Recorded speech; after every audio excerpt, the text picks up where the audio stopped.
Okay, hey everybody, how's it going? Believe it or not, this is Curtis. I am back from a bit of a hiatus on tutorials. Been behind the lens instead of in front of it, but here's a pattern that you may have seen something similar. It's called a Frenchie. You ever heard of it? Just going to throw some new materials in and give it a little bit of a soft hackle. And so you'll notice it's very similar to Lance's Frenchie. And so Lance, I told him we'd call it a Spanish Frenchie, and he recommended the Americanchie. So that's what we're going to call it. Mostly because it's a lot of American-ish materials in it. So we're going to start off with our Hanik 400, not American, in a size 14 with one of Hairline's new modeled tactical matte beads. And so one thing real quick, when you're putting your slotted beads on, we've actually had a lot of questions on this lately.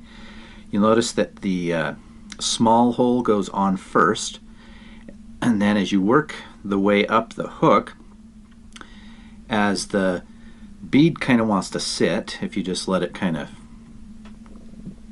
left to its own devices, it's going to go with that slot hanging down, which if you do that, it's not going to clear the bend of the hook.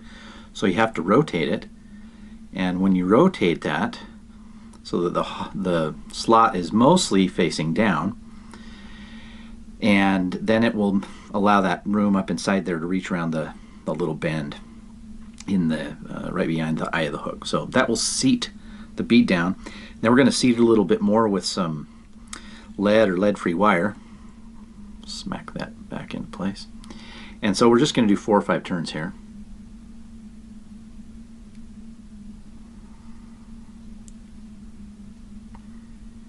And then kind of jam it up in there.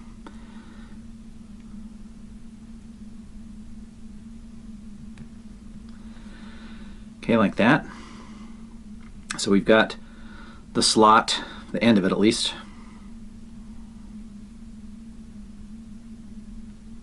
We've got that right on top. And now we'll start in with the thread. Just like the original Frenchie from Lance, we're going to do red. And then I just like to build up a little thread ramp, snag a few wraps right behind that, and that'll hold your lead wire in place.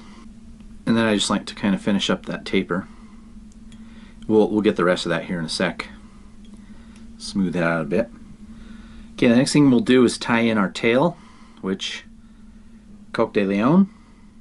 Part of my reason for wanting to call this the Spanish Frenchie was that it actually has a couple of different Coq de Leon pieces to it.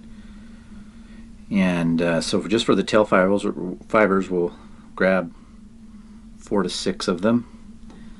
Just from that, you can use the tailing pack or the actual rooster. These come from a rooster saddle, actually.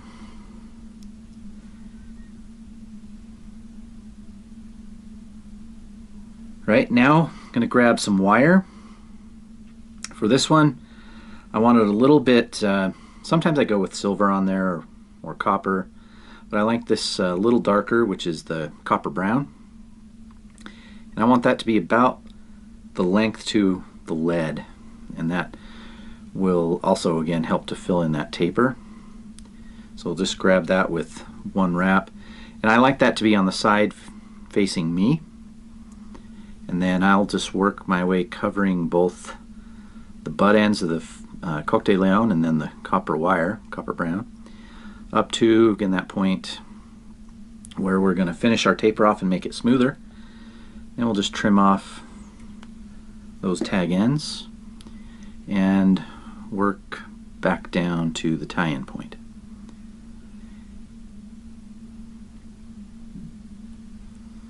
Right, now this is where we're going to differ from your traditional Frenchie, or we call it Silver Lancer, but the chronomid Frenchie, in that we're not using pheasant tail. We're actually using a new material from Whiting that we've been messing around with for a couple of years, and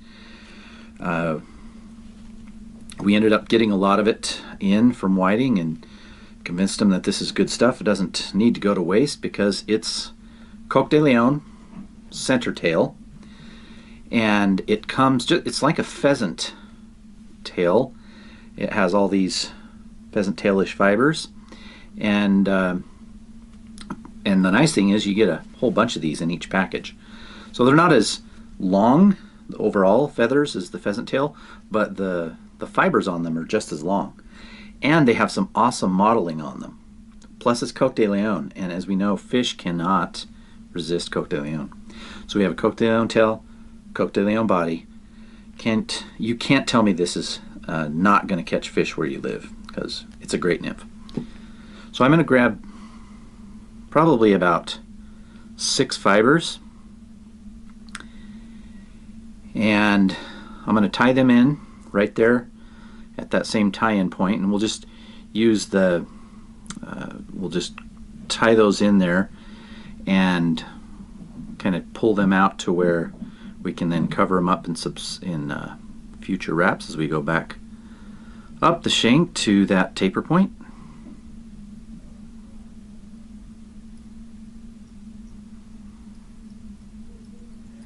Yeah, it should be noted, normally right here at this step, I would use some of this Wapsi Z-Mant, and I would coat the body with the Z-Mant before I wrapped up the Coq de Leon. But last time we filmed, Cheech ended up spilling the entire bottle of Z-Mant right there and permanently glued the foam to the desk and also the bottle, which is now impossible to open even though it was brand new. So thanks for that, Cheech. And yeah, so that's why I'm not going to glue in this step, but normally you would here. Okay, now as you can see, the taper of the body is pretty nice, and we've got our Coq de Leon tails and our wire ready to rib up there. So as you'll see with a lot of pheasant tail type bodies, these fibers are not the strongest in the world, so you tend to want to counter wrap or counter rib, however you want to do it. I like to counter wrap the Coq de Leon fibers and then rib over in the traditional direction with my wire. So in order to do that, I'll take these fibers and I'm going to get my CNF hackle pliers, and the reason I like to use these ones is because they've got a little give in there, and what that'll do is it kind of helps give us some cushion so we're not breaking these fibers off, because just like pheasant tail, the fibers are not the strongest, so you just have to give them a little TLC. And now I don't like to use a bobbin cradle, so what I'll do is I'll throw in 5 or 6 wraps up here that I know are going to come undone because I'm going to wrap this forward, not backward. So this is going to be away from me, as it normally would be. I would pull it towards me, but this is going to go away from me because we're doing a counter wrap. And then it's all the way up, and then you'll notice that thread is unwinding. And again, you could use the bobbin cradle if you wanted. And then what you do is you pull your thread. I like to just go under and let the weight of the bobbin still hold those fibers in place. And then you cross, keep a little bit more pressure right behind the bead, and that kind of jams the thread in there between the fibers. And then I'm going to do that one more time, crossing over it, in front of it, and then back down, locking it in. And then we'll just come in here with our scissors and trim that.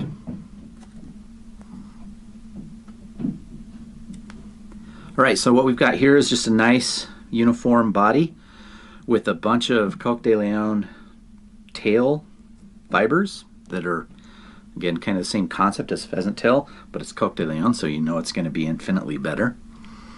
Maybe not, but it's Coq de Leon, and we know it is an excellent fiber for using in tying.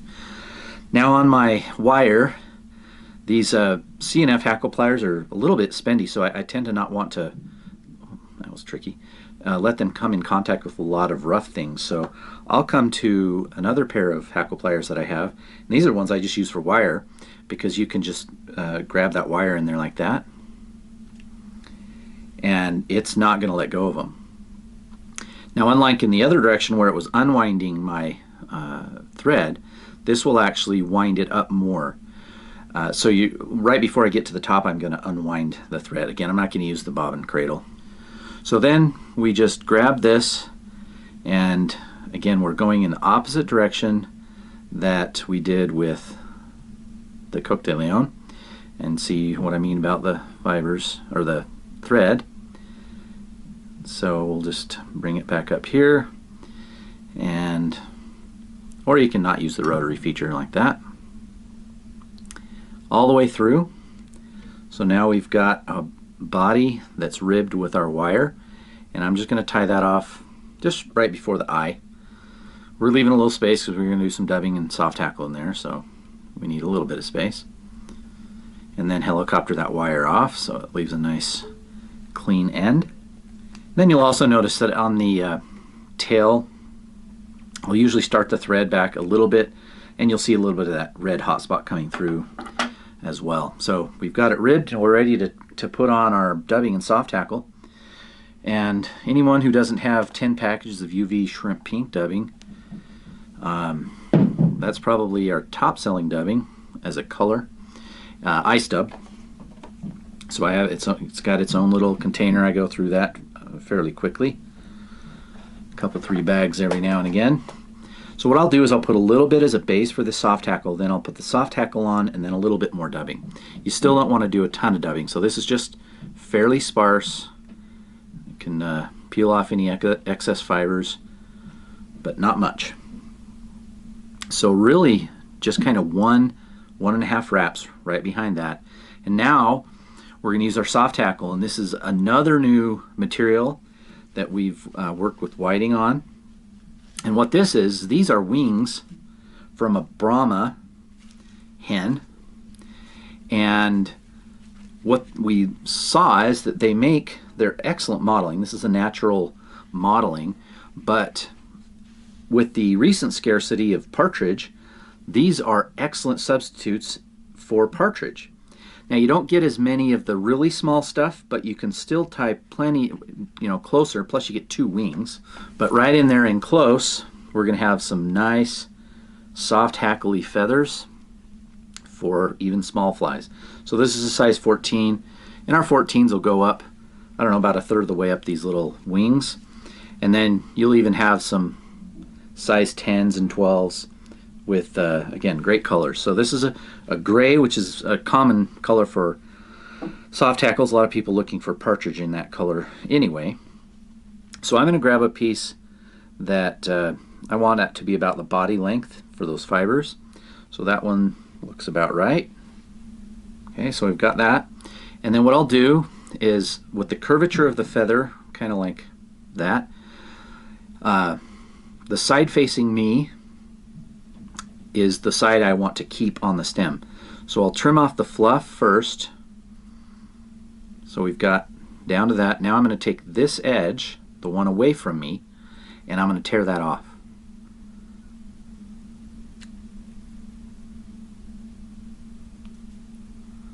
So what we're left with is one side, and this is the side we're going to tie in.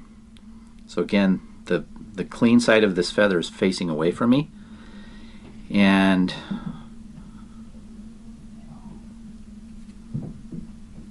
I'll just trim off a couple more of those so it's nice and clean. And this will just go right in front of that little dubbing patch that we tied in, just like that. Just a couple of wraps behind, and then one in front will lock it down. And I usually just like to leave this stem in for until I tie it off, just a little added safety because it gets real big and tapered. And then we'll grab our hackle pliers, and we're just going to wrap this about 1.5 times. And as I'm wrapping it, I'll kind of tease these fibers out so we can gauge how they're dispersed. So that's one wrap, and then half, and it's done. I'm going to come up underneath and wrap that off, and then just trim off the excess. In that case it broke off, which works. And then finally trim off our stem.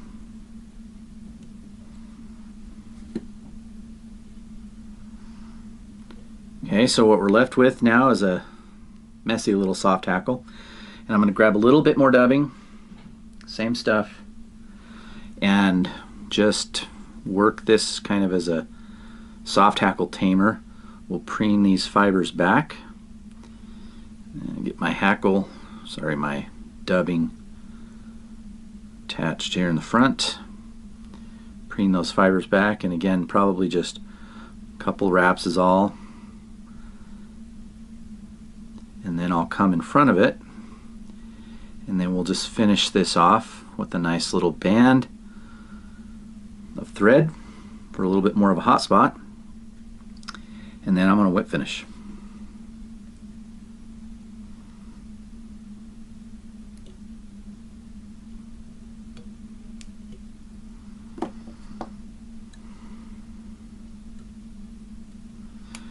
And there we go.